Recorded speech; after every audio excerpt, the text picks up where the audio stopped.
Bonjour à tous et bienvenue dans cette vidéo. Aujourd'hui on se retrouve une nouvelle fois pour vous parler de Doctor Who. En effet, dans ma dernière vidéo, que je vous invite à aller regarder, j'ai évoqué le fait que j'avais particulièrement détesté la saison 8 de cette série que j'apprécie pourtant énormément. J'ai reçu beaucoup d'avis contraires dans les commentaires, et de ce fait, je vais vous parler des raisons qui m'ont fait détester cette saison. Bien entendu, les raisons que j'évoquerai sont subjectives, et rien ne vous empêche de vous exprimer dans les commentaires de cette vidéo. Sachez seulement que cela ne risque pas de changer mon avis à ce sujet. Allez, c'est parti!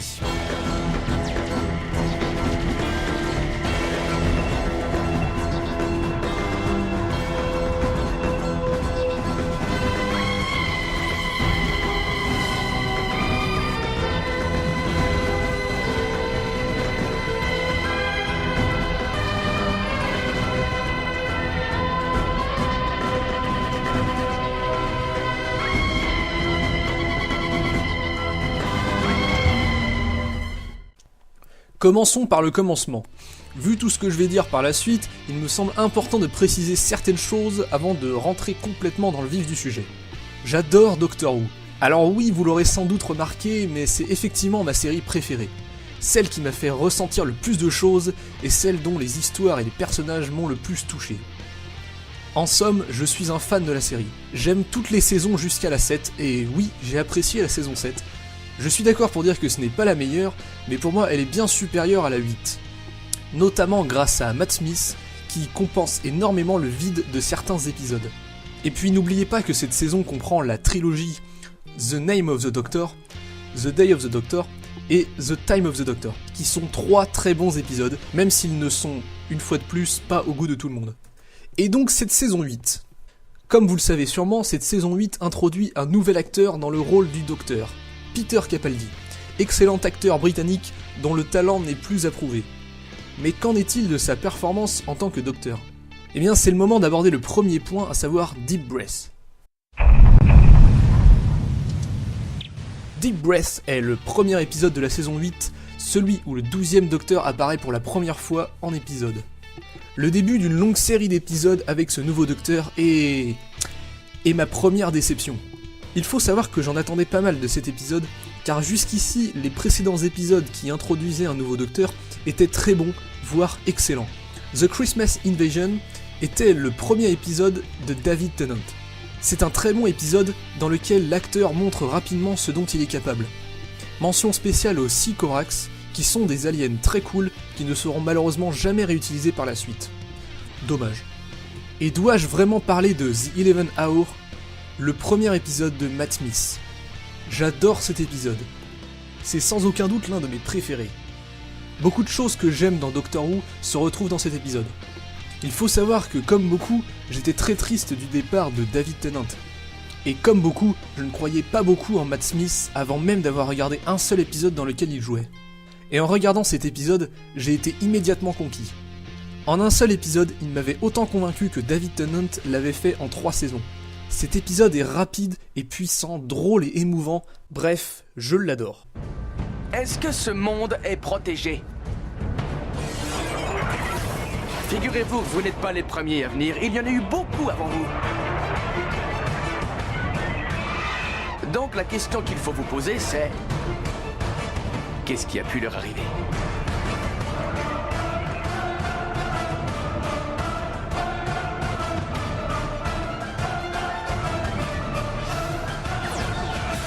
Salut, je suis le docteur.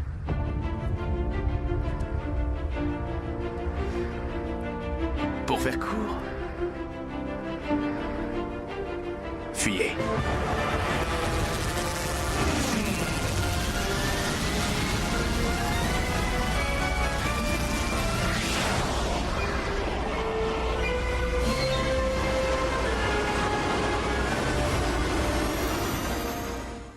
Tout ça pour dire que les épisodes qui introduisaient les nouveaux docteurs avaient plutôt l'habitude d'être très bons, et Deep Breath était assez moyen. Avec le recul, je me rends compte que c'est sûrement l'un des meilleurs de la saison, mais sur le coup, passé après les derniers épisodes de la saison 7, que j'ai personnellement beaucoup aimé, derrière The 11th Hour, et derrière le départ de Matt Smith, j'ai forcément été déçu comparé à mes attentes. L'épisode traîne un peu en longueur et le docteur incarné par Capaldi est perdu et se cherche complètement durant toute la durée de l'épisode. Alors vous allez me dire que c'était pareil pour les autres docteurs, sauf que pas vraiment en fait.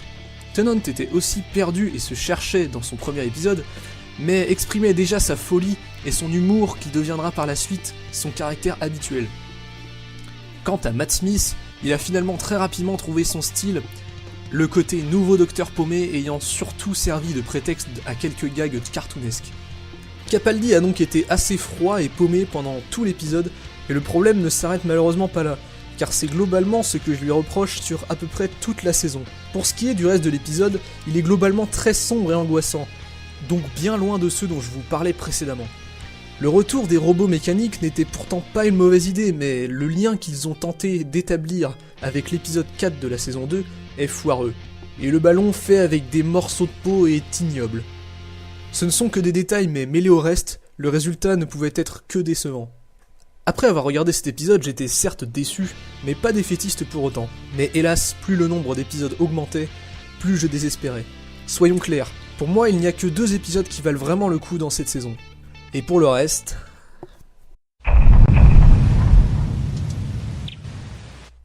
Cet épisode souffre d'un problème récurrent à cette saison, l'idée de base est plutôt intéressante, mais le résultat est décevant. En fait, ce n'est pas le pire, et il se regarde assez facilement.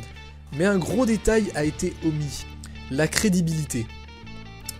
L'épisode se déroule à l'intérieur d'un Dalek, la créature la plus menaçante de l'univers. Et bien entendu, les protagonistes s'y déplacent comme dans un supermarché. Je veux dire, sérieusement, l'intérieur de ce Dalek a vraiment été conçu pour que l'on puisse circuler à l'intérieur. Ça se voit, on ne voit que ça. Les tunnels empruntés sont pile à la taille des acteurs, rien ne nous rappelle qu'ils sont dans la créature la plus menaçante de l'univers, l'ennemi juré du Docteur. Pour le reste, ce n'est pas inintéressant, on découvre tout juste la nouvelle personnalité du Docteur, froid et insensible, et le final est certes complètement prévisible, mais essentiel à l'épisode, donc je n'en dirai pas plus. Le pire est à venir. Ah, en voilà un épisode inintéressant. L'épisode entier n'est qu'un concours de qui aura le plus gros pénis pour impressionner Clara entre le Docteur et Robin des Bois, ce qui devient rapidement assez lourd. Le tournoi de tir à l'arc est assez marrant et bien foutu, mais cela reste le seul point positif de l'épisode. J'aimerais surtout parler directement du final de l'épisode. Alors en gros, voilà ce qui se passe à la fin. Le vaisseau du méchant fonctionne grâce à l'or et s'envole dans le ciel.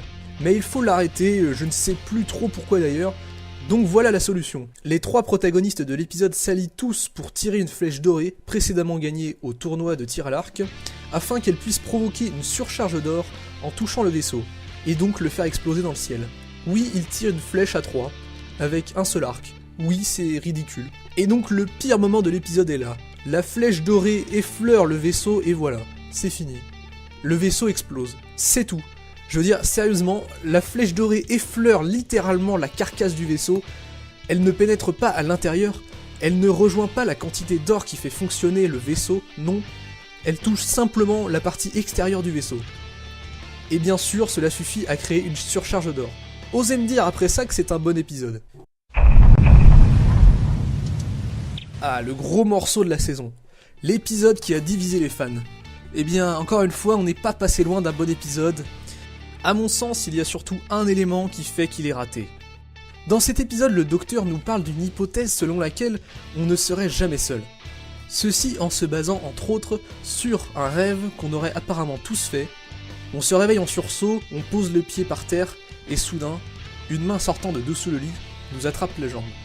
Donc le Docteur demande à Clara de se connecter à la console du TARDIS en plongeant ses mains dans une substance, et ceci dans le but de l'emmener sur une piste concernant l'origine de ce rêve. Le TARDIS les emmène dans le passé de Danny Pink, un personnage très important dans cet épisode et dans cette saison, mais j'en reparlerai. Entre temps, Clara s'engueule à son rendez-vous avec Danny Pink, dans le présent. Le TARDIS les emmène voir ce qui semble être le fils de Clara et Danny, on ne sait pas trop pourquoi, et enfin Clara va dans le passé du Docteur, le rencontre étant enfant, et le rassure en utilisant une phrase venant du Docteur lui-même. Donc l'épisode se termine sur un mindfuck temporel en mode « Mais qui a prononcé cette phrase, le premier bordel de merde ?» Quel est le plus gros problème de cet épisode ? Eh bien c'est en partie à cause de sa meilleure scène. Et oui, cette scène dans la chambre où une silhouette sous une couette se dresse sur le lit pendant que le docteur, Clara et Danny Pink enfant leur tournent le dos. Cette scène est vraiment prenante, mais elle n'est jamais expliquée. La conclusion de l'épisode est que finalement, peut-être qu'il n'y a aucun monstre qui hante notre solitude. Et ça, c'est vraiment le plus gros problème de cet épisode. En réalité, il n'y a aucun antagoniste, aucune menace, et donc aucune progression dans l'épisode. Du coup, aucune explication sur la silhouette présente dans cette scène. Il est rapidement supposé à un moment que c'est sûrement un enfant qui s'amuse à se cacher sous une couette, mais soyons clairs, quand on regarde la scène avec cette idée en tête, ça n'est pas crédible une seule seconde. Et quand bien même ça serait le cas, c'est extrêmement décevant. Quel est l'intérêt de faire une scène d'angoisse avec un simple gamin qui fait une blague sous une couette? Quel est le but dans le scénario? Je pense que si cette scène était justifiée, l'épisode aurait été meilleur. Enfin, sans parler du fait qu'avec cette conclusion, la rencontre avec le fils de Danny et Clara ne sert strictement à rien. On ne sait pas pourquoi on fait appel à lui, on ne sait pas de quoi il a peur dans sa base futuriste, on ne sait rien. Rien n'est expliqué. Cet épisode n'est qu'un prétexte pour justifier le fait que Clara rencontre le docteur quand il était enfant. Ce qui n'aura d'ailleurs aucun impact dans le futur. Voilà donc encore un épisode décevant, passons rapidement à la suite. A partir de maintenant, je vais passer très rapidement sur les autres épisodes de la saison. Car soit je n'ai rien à développer car je n'ai tout simplement pas apprécié l'épisode, soit il s'améliore dans certains cas. Sachez simplement que j'ai beaucoup apprécié Mummy and the Orient Express. L'épisode The Caretaker est sympa, il relève un peu le niveau de la saison et c'est déjà bien. Et enfin, si on considère The Last Christmas comme faisant partie de cette saison, alors c'est selon moi le meilleur de tous. Cet épisode est vraiment bon et m'a redonné espoir en la série. Dommage que cet épisode n'arrive qu'à la toute fin. J'ai insisté sur les premiers épisodes car ils sont très représentatifs de la saison, mais j'aimerais vous exprimer de manière globale ce qui m'a déçu sur cette 8ème saison. D'abord le 12e Docteur. J'avoue avoir été clairement déçu par Peter Capaldi. C'est un excellent acteur, c'est indéniable. Le problème vient des scénaristes, donc probablement surtout de Steven Moffat, qui a voulu obligatoirement le rendre plus sombre. Une chose était claire pour lui, il voulait absolument instaurer un contraste entre le 11e et le 12e Docteur. C'est pour cette raison qu'ils ont choisi Capaldi, le plus vieil acteur à incarner le Docteur derrière Matt Smith, qui à l'inverse est le plus jeune de la lignée. En voulant absolument appuyer sur ce contraste, on s'est selon moi retrouvé avec un personnage assez mal écrit, tantôt froid et agressif, tantôt attentionné et blagueur. Comme je le disais en début de vidéo, j'ai eu l'impression qu'il se cherchait durant toute la saison. Ce docteur ne m'a malheureusement pas convaincu. Pourtant j'aurais adoré l'apprécier un minimum. Je sais que beaucoup l'ont très rapidement apprécié, et j'aurais aimé avoir le même avis que vous, croyez-moi. Mais pour moi, il s'est trouvé être un point noir de la saison. Dans les précédentes saisons de Doctor Who, quel que soit le docteur, on était content de retrouver le docteur pour une nouvelle aventure. Et on appréciait pas seulement les lieux explorés ou les situations données, mais aussi et surtout la personnalité du docteur. Que ce soit Christopher Eccleston, David Tennant ou Matt Smith, tous étaient jovial, blagueurs et brillants d'intelligence. Comme je le disais en début de vidéo, le docteur incarné par Matt Smith était tellement drôle et fascinant qu'il remontait à lui seul le niveau de certains épisodes. Alors oui, certes, c'était le but depuis le début de faire de Capaldi un docteur plus sombre que les précédents. Mais je suis incapable de dire si c'est parce qu'ils ont raté leur coup, ou si je n'étais tout simplement pas prêt pour ce changement, mais je n'ai pas apprécié le docteur dans cette saison. Je ne reconnaissais tout simplement pas la personnalité du docteur. Autre point, Clara Oswald. Qu'on soit clair, j'adore cette actrice. Et même si son personnage m'a un peu déçu dans cette saison, elle réussissait quand même à rajouter un peu de fraîcheur aux épisodes. Elle était ma motivation à continuer de regarder la série alors que les épisodes me déplaisaient de plus en plus. Mais ça c'est parce que je suis un fan absolu de l'actrice. Car mis à part ça, j'ai été également déçu par les changements radicaux que Steven Moffat a voulu imposer. Le personnage de Clara Oswald de la saison 8 n'a rien à voir avec celui de la saison 7. L'écriture du personnage a complètement changé. Encore une fois, certainement dû à la volonté de vouloir complètement changer l'ambiance de cette saison. Mais encore une fois, selon moi, raté. J'ai adoré le personnage incarné par Jenna Coleman dans la saison 7. Une compagne parfaite pour Matt Smith, jeune, adorable et dynamique, toujours en train de poser plein de questions et de répondre habilement au docteur. Ce personnage était superbement bien écrit et interprété durant la deuxième moitié de saison 7. Dans The Day of the Doctor, on apprend qu'elle travaille dans une école. Bon ok, pourquoi pas. Jusque là, rien ne change vraiment dans son personnage. Mais durant toute la saison 8, on nous montre toute sa vie sociale et professionnelle. Dans cette saison, Clara ne sert qu'à entretenir sa relation avec Danny Pink. Le changement de personnalité entre les deux saisons est vraiment flagrant. On passe d'une jeune fille dynamique et insouciante à une jeune adulte responsable gérant sa vie entre boulot et situations sentimentales compliquées. On se croirait dans un épisode de Desperate Housewives, pas dans Doctor Who.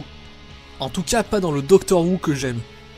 Enfin, je pourrais évoquer le personnage de Missy, mais je n'ai pas grand chose à dire dessus. L'actrice est excellente et le personnage plutôt intéressant et bien interprété, mais j'ai trouvé le personnage rapidement agaçant. Pour le coup, ce n'est que mon avis strictement personnel, et je n'ai pas vraiment d'arguments à vous soumettre. Pour ce qui est du final de la saison, il est assez correct, mais sans vraiment atteindre un niveau épique comme le faisaient les précédents. Puis comme je n'ai eu aucun attachement pour Danny Pink du fait de sa présence purement fonctionnelle dans la série, j'avoue ne pas avoir ressenti grand chose durant les scènes censées être tristes. En fait, selon moi, il est clair que le personnage de Danny Pink a été introduit uniquement pour cette scène censée être déchirante à la fin de la saison. On a donc eu une relation vite abordée puis vite bâclée entre Clara et Danny. Pour le spectateur, seulement 9 épisodes pour s'attacher à lui. Je comprends parfaitement quel était le but de ce personnage et de sa relation avec Clara, mais j'avoue ne pas avoir été convaincu par le personnage, trop peu intéressant selon moi. Mais j'avoue que sur ce coup-là, c'est encore une fois particulièrement subjectif. Pour conclure, je dirais que cette saison a tenté des choses et a malheureusement raté son coup. Là où le changement entre la saison 4 et 5 est très bien passé pour la plupart des fans, celui-ci aura selon moi été un échec global et c'est bien dommage, car j'aime cette série, malgré cette saison. Pourtant la plupart des épisodes contenaient de bonnes idées, mais bien trop mal exploitées car l'ambiance choisie sur cette saison ne correspond pas à celle du reste de la série. Voilà, je pense avoir fait le tour de ce qui m'a déçu dans cette saison. Je rappelle que je suis avant tout un fan et que c'est justement parce que j'adore cette série que j'en suis grandement déçu. Ensuite, n'oubliez pas que je n'ai pas fait cette vidéo uniquement pour exprimer mon avis, mais aussi pour que vous partagiez le vôtre en commentaire. J'aime beaucoup discuter avec d'autres fans de la série et je sais pertinemment que vous serez nombreux à être en désaccord avec moi. Donc n'hésitez pas et exprimez-vous. Enfin, si vous êtes globalement d'accord avec mes arguments et que vous avez apprécié la vidéo, je vous invite à liker et partager la vidéo.